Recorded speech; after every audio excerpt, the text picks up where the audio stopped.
Idiocracy.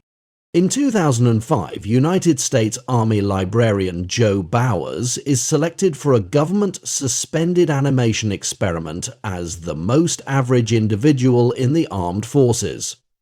Lacking a suitable female candidate, the military hires a prostitute, Rita, by dismissing charges against her and paying off her pimp, Upgrade. A scandal involving the officer overseeing the initiative and Upgraded forces the closure of the military base under which Joe and Rita were placed in hibernation, suspending the project indefinitely.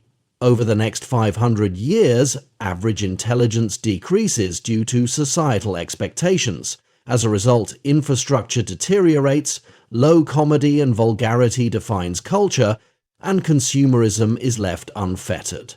500 years later, a garbage avalanche disturbs Joe and Rita's hibernation chambers.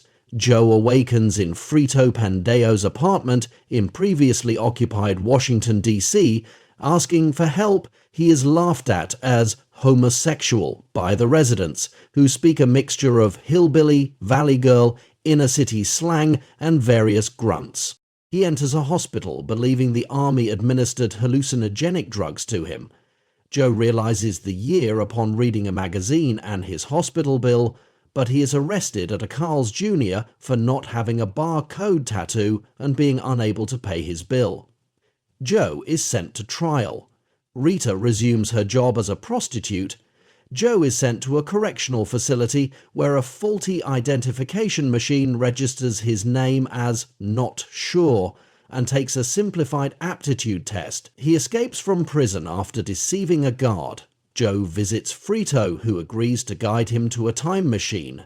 Located within a large Costco wholesale store, after Joe promises to create a savings account in Frito's name when he returns to the 21st century, earning him billions in compound interest.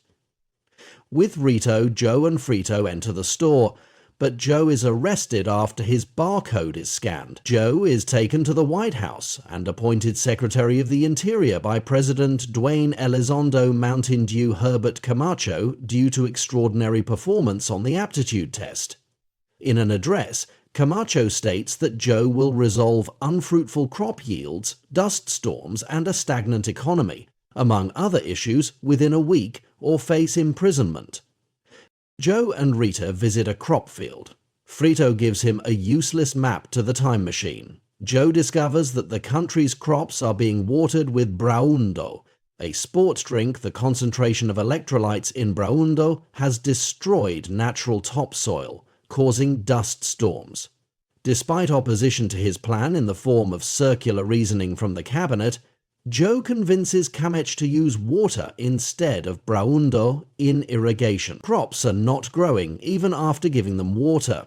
At the extreme court, Joe is sentenced to death, but Rita and Frito discover that Joe's reintroduction of water to the soil allowed crops to grow. Rita pays a cameraman to broadcast the crops on the stadium's jumbotron, prompting Camacho to grant Joe a presidential pardon.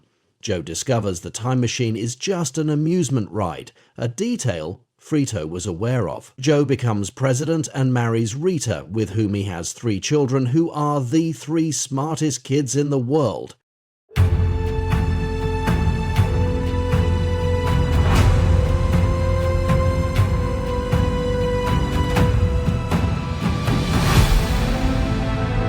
In valleys